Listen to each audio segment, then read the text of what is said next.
Magandang araw mga kabakyard. Ngayong araw dahil madami-dami tayong mga napir para hindi masayang. Gagawa tayo ngayon ng silage. Ito ay mga alternative lang kasi laging naulan. Wala akong molasses. Kaya ang gagawin natin ngayon ay pulang asukal. Yun yung magsisilbing molasses natin dito. First time namin itong gagawin. Kaya bukit-bukitin lang natin. Titignan natin kung magiging successful at magustuhan ng ating mga alagang kambing. Sa mga walang molasses dyan, pwede na to yung mga ano lang. Gagamitin lang natin is yung mga alternative natin. Dyan, kung ano lang yung mga resources natin na mahuhugot. Like yung pulang asukal, pwede tayong bumili lang dyan sa mga tindahan, di ba? Kaya, ayan. Lupit-lupitin lang natin mga ka-backyard. Kumusta naman kayo sa mga subscribers namin? Maraming salamat po. So, walang sawang panonood sa aming mga vlog ng mga kahit pa paano may nanonood pa din naman sa amin. Charot.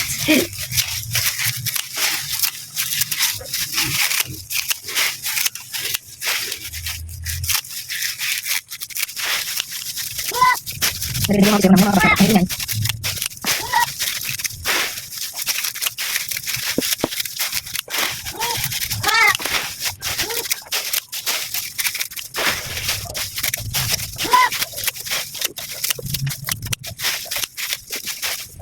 Yan, yan.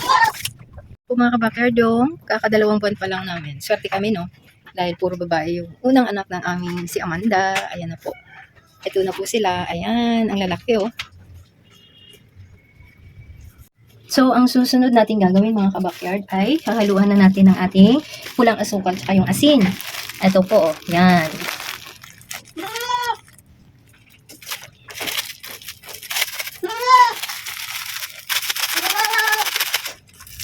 Dahil wala tayong molasses. So, ito yung ating panghalili. Okay? So, gagawin natin, lalagyan natin ng asukal. Ayan. Hindi na natin lalagyan ng tubig to para itong asukal ay ito yung magsisilbing pag mga ilang araw na. Siguro ubusin natin itong dalawang plastic. Binili ko lang po ito sa tindahan kanina. Ayan.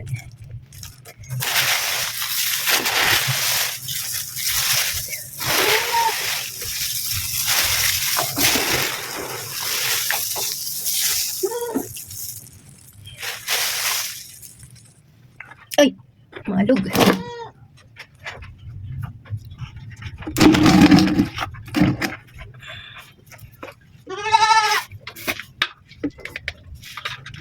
Tapos ang susunod natin is yung asin. Ayan. Sana gustuhan nila itong aking gagawin na to. Yan. Tama na siguro yan. Pangit naman kung sobrang alat.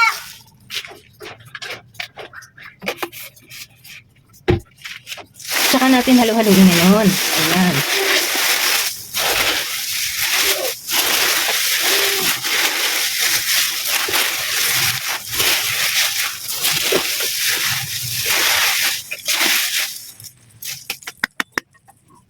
At pagkatapos niyan ay meron kaming ganito. Ayan o. Yan. Dito namin ipapasok ngayon yan.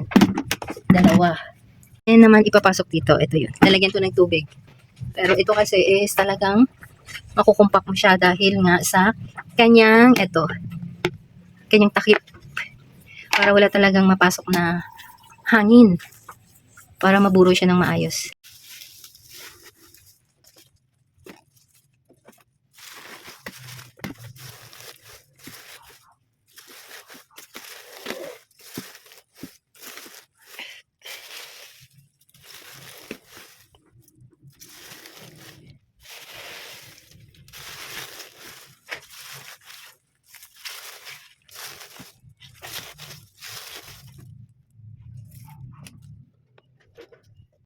Yan, ito na po. Kailangan lang natin siksikin para talagang walang hangin na papasok. Pagkatapos nito, meron pa ako dito. Bago yung takip, lalagyan ko ng plastic.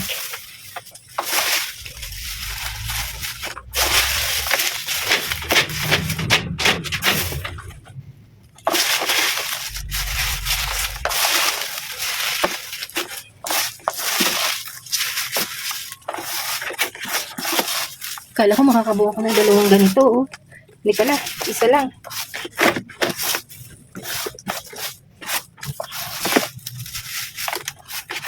Ano yung 6?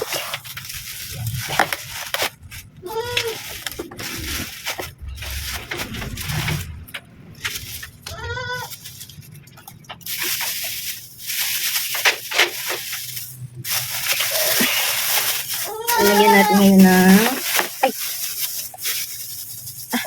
Mali. Pwede siguro ganyan na lang, oh. Yan. Pasok sa banga.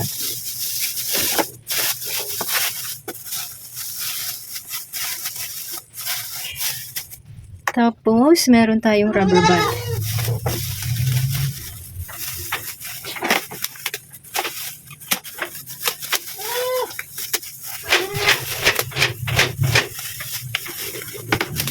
Yun. Tatakpan na natin ngayon. Yeah.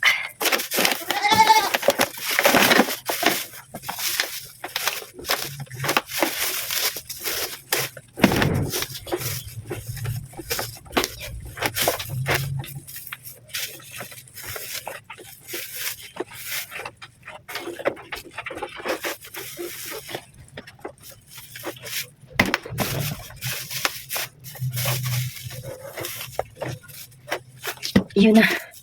Yan. Titingnan natin mga ilang days. 2 weeks siguro maybe pwede na to. Yan.